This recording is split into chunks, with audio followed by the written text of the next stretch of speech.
les communautés créent leur idéal de civilisation. Peut-être que c'est ça qui nous manque aussi.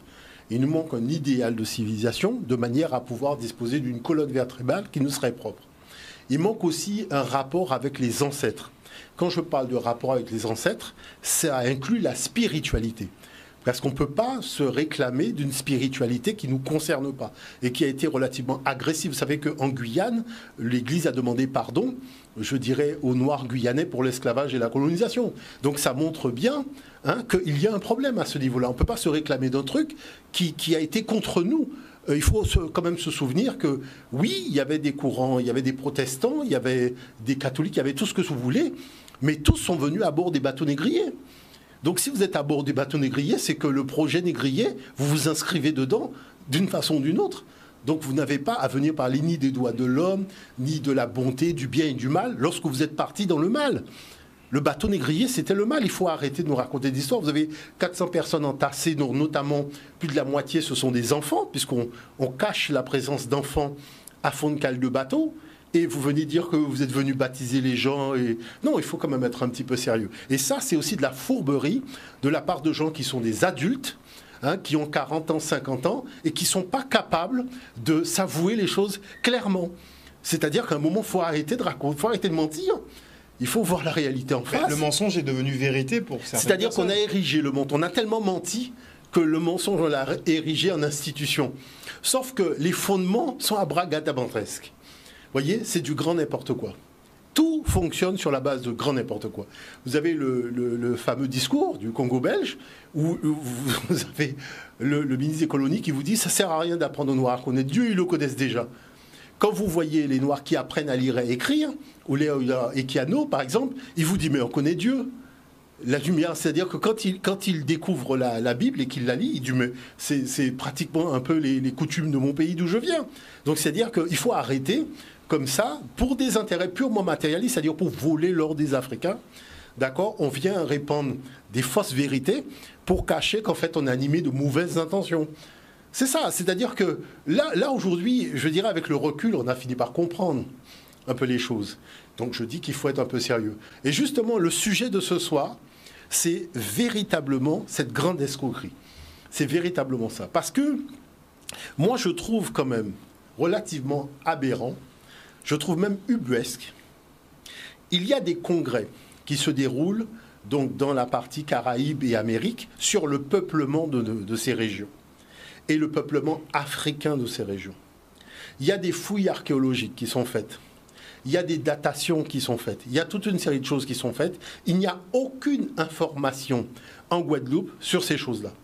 Si vous n'avez pas la presse spécialisée, si vous n'achetez pas les études, donc les rapports de fouilles, les rapports de datation, que vous achetez directement dans les universités ou au niveau de la revue Nature, voyez, si vous n'êtes pas abonné à Scientific American, qui est l'équivalent du Science et Vie que nous connaissons, pour la science, qui est une émanation d'une revue donc, américaine traduite en français, vous n'êtes pas au courant qu'on fait des fouilles dans la Caraïbe et qu'on découvre des ossements africains qui montrent que les Africains étaient là avant les Amérindiens. Aucune de ces informations n'est relayée. C'est au-delà du réel. On a construit des pyramides à 200 000 km d'ici, et on vous parle d'une histoire d'esclavage, mais ce qu'on a apporté ici, personne ne l'aborde. Alors c'est pour ça que j'ai dit, bon, il faut mettre le pied dans le plat, puisque ça correspond justement à tout ce que nous voulons pas voir, d'autant plus que la France est impliquée. Il faut le savoir, la France, elle est impliquée. Et je vais vous montrer, je vais vous montrer comment la France est impliquée directement au niveau de la recherche dans le bassin sud-américain. Alors, c'est intéressant de commencer par le premier document que j'ai amené. Pourquoi ? Parce que c'est ce qu'on raconte aux enfants. Le peuplement du monde, comment les choses ont commencé, et regardez comment il parle du peuplement de nos régions. Et vous allez comparer avec le document qu'on aura l'occasion de voir par la suite. On y va. On part pour le premier document sur le peuplement de la Terre. Notre ancêtre est apparu après une longue évolution dans l'est de l'Afrique, voici environ 100 000 ans. 50 000 ans après, il part à la conquête de la Terre vers le Moyen-Orient. 10 000 ans plus tard, il a déjà conquis toute l'Europe et a commencé son voyage en Asie. On le retrouve en Inde, en Chine et bientôt il atteint le Pacifique. De là, il traverse la mer et part en Nouvelle-Guinée, en Australie. Et les Amériques? Personne? Disons qu'il faudra attendre un peu que le climat se refroidisse et que les mers gèlent afin que des populations venues de Sibérie puissent traverser les pieds au sec, ce qu'on appelle le détroit de Bering. Cela s'est passé voici à peu près 18 000 ans. En un millier d'années, toute l'Amérique sera peuplée de l'Alaska à la Terre de Feu. Voilà. Après ce dernier voyage, on peut dire que l'homme est partout. Très simple finalement le peuplement de l'Afrique. Voilà, alors il y a des choses déjà qui ne sont pas dites dans toute cette affaire-là. Bon, au niveau de la datation, elle est beaucoup plus ancienne, puisqu'on sait que l'homme moderne comme vous et moi remonte aujourd'hui à pratiquement 300 000, voire 350 000 ans, donc au niveau de l'Afrique, donc les dates sont beaucoup plus anciennes. Là, il y a quelque chose de très étrange. Alors pourquoi il y a quelque chose d'étrange là-dessus? Parce que vous avez vu tout à l'heure, on vous dit que les hommes sont passés par le détroit de Bering et ont peuplé l'Amérique aux alentours de 18 000. Pedra Fourada, nous sommes à moins 40 000 selon la datation de la France. Donc c'est le CEA, le Commissariat atomique à Gif-sur-Yvette. Mais les Australiens ont utilisé une méthode beaucoup plus sophistiquée, le potassium-argon, et la date qui a été trouvée est celle de 60 000. Donc ce qui fait que 40 000 ans avant les Indiens, la population noire n'était pas au bord des côtes. Parce que les gens plaisantent beaucoup avec les faits. Vous avez vu que nous sommes à l'intérieur des terres du Brésil. D'accord? Donc ça, c'est très important de le souligner. Mais savez-vous que les Indiens, les Amérindiens, disent clairement que lorsqu'ils sont arrivés, ils étaient conscients qu'il y avait déjà des gens là. C'est-à-dire que vous avez des documents où les Amérindiens le disent clairement. Vous avez des façades, mais des centaines de façades peintes. Et ça ne représente pas leur culture. Ça représente même... Il y a des animaux qui n'existaient même plus à leur arrivée. Pour bloquer les velléités des Noirs brésiliens sur ces questions, est-ce que vous avez vu que le musée où il y avait les preuves archéologiques de la présence africaine au Brésil a brûlé? C'est-à-dire tous les... Mais ce qui est grave, c'est qu'ils avaient demandé aux chefs amérindiens de ramener les pièces les plus rares au musée. Exactement. D'accord? Ils ont brûlé le musée avec les pièces des Amérindiens et ils ont brûlé le musée avec les pièces les plus anciennes. Tout est parti en fumée. Tout est parti en fumée. C'est dingue. Vous voyez? Et ça se fait pas. Ça, c'est vraiment une problématique qui est quand même relativement sérieuse à ce niveau-là. Alors, tout le monde sait que lorsque Christophe Colomb devait faire la traversée, il a bénéficié de l'expertise des Africains de l'Afrique de l'Ouest. Pourquoi? Parce que vous savez Kanka Moussa, quand il est parti donc au Caire et ensuite à la Mecque pour donc tout simplement faire valoir ses intérêts commerciaux, puisqu'on parle toujours de Berlin. Non, c'est le chef d'un royaume qui veut rentrer dans le circuit mondial des transactions. C'était l'un des hommes les plus riches du monde. C'était l'homme le plus riche du monde d'ailleurs. Bon, donc il se dit, mais attends, je suis l'homme le plus riche du monde, s'il y a un commerce mondial, je dois quand même être à la tête de ce commerce mondial. Ce qui est, je dirais, au demeurant explicite. Bon. Mais l'erreur qu'il va commettre, c'est de dire que le souverain qui était là avant lui, c'est-à-dire son frère, est parti avec une flotte de 2000 marins en direction de l'Amérique. D'accord. Et ce qui est, je dirais, relativement problématique, c'est que les Arabes étaient dans la péninsule ibérique, c'est-à-dire qu'ils occupaient l'Espagne à l'époque. Et donc, du coup, ça va tout simplement déferler, cette information va déferler dans le monde arabe. Et quand les Catalans vont réaliser la carte du monde, où ils vont représenter le roi donc malien à la tête de son empire, assis sur un trône d'or avec un sceptre d'or, une couronne d'or et un globe d'or, ce qui est important, c'est de voir qu'il y a un bateau, donc un grand bateau, qui est orienté vers l'Amérique. Or, à cette époque-là, on sait très bien que les Arabes ne sont pas venus au Mali par bateau, et les Européens ne sont pas encore arrivés.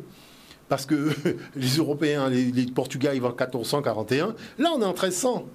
Donc c'est pas possible que le bateau soit un bateau européen. Vous voyez l'affaire? Donc c'est-à-dire même sur le document catalan, on voit que la présence du bateau montre que les Européens ont reçu cette information qui a été tout simplement ébruitée par Kanka Moussa. Donc, ça veut dire que quoi? Ça veut dire qu'ils avaient tout simplement exploité ce courant qu'on appelle aujourd'hui le Gulf Stream, et vous serez surpris de voir que n'importe quel Européen peut partir même avec canoë-kayak et traverser l'Atlantique.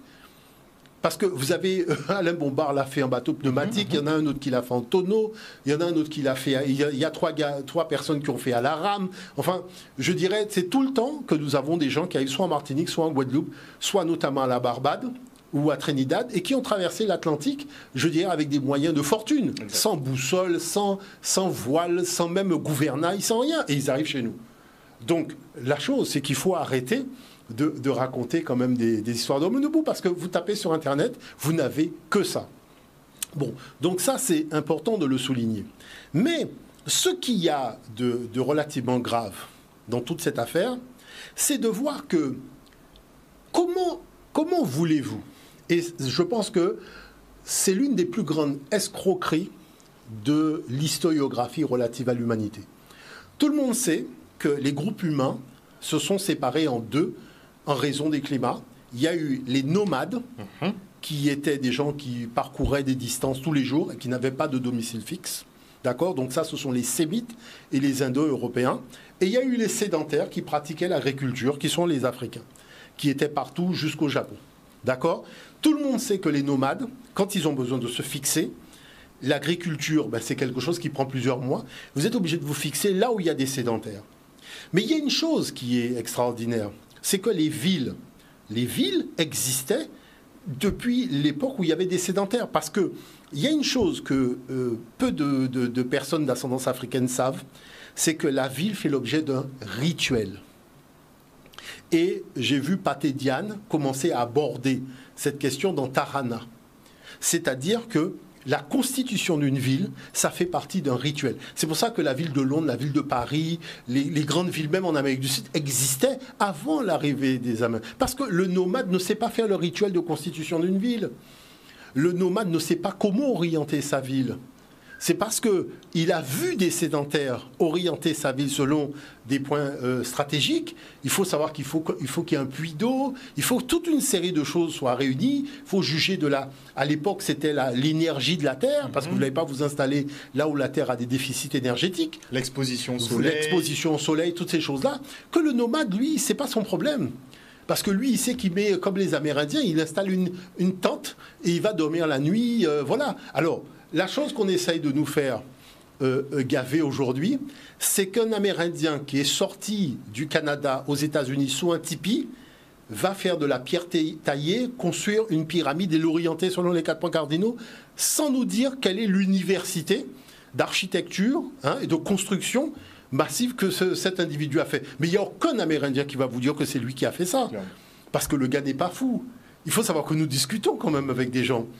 Donc, tout le monde dit qu'il y a une population noire qu'on appelle les Olmecs, qui est directement venue d'Afrique avec cette technologie.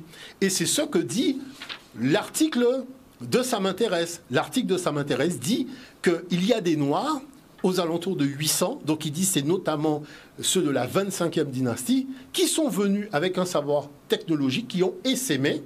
Voyez-vous, c'est vrai que depuis 500 ans, nous sommes confrontés à des mauvais penchants. Mais nous sommes, nous, appelés à faire émerger de bons penchants. C'est pas parce qu'en face, ils veulent aller dans ce qui est de l'ordre du colonialisme qu'on est obligé de les suivre. La chose, c'est qu'on peut s'organiser. Mais il y a une chose qu'il faut par-dessus tout, c'est la connaissance. Si vous n'avez pas la connaissance, parce qu'il faut savoir que ce qu'on essaie de montrer, c'est que l'Amérindien, aujourd'hui, sa connaissance vient de l'Afrique. On le voit au niveau de la langue, on verra au niveau du lexique terminologique, la toponymie. Parce que la toponymie, il faut voir que les spécialistes en archéologie linguistique ont montré que les grandes villes du Canada, de l'Amérique et aussi de l'Amérique du Sud, les noms sont africains. Lorsque Christophe Colomb est arrivé donc en Haïti à Hispaniola, les Amérindiens lui ont dit on a l'habitude de voir des... C'est-à-dire, on vous fait croire que ces gens-là ont vu, les seuls bateaux qu'ils ont vus, c'est ceux de Christophe Colomb, alors que toutes les semaines, ils valaient des bateaux africains. Mais bien sûr. Et donc, Christophe Colomb a pris de l'or. Il a dit, c'est quoi ça? Ça s'appelle Ganin. Et le Ganin en question, c'est le nom de l'or sur les côtes de l'Afrique de l'Ouest. Donc, quand ils ont fait les éléments d'analyse et d'expertise, ils se sont rendus compte qu'ils avaient en fait affaire à de l'or qui venait d'Afrique. Et ils avaient des objets fabriqués avec des métaux africains. Sans compter l'igname, Ziyam, Niam, Yam, où le professeur Mazel a retracé la trajectoire de l'igname jusqu'en Amérique du Sud, en passant par la Caraïbe, en disant mais vous appelez l'igname Ziam. L'autre c'est Niam, l'autre c'est Yam. Mais c'est évident que Yam, Ziam, Niam, mais c'est la même famille, c'est le même italien. Est-ce que vous voyez l'affaire? Donc c'est-à-dire que c'est intéressant de voir qu'on a beaucoup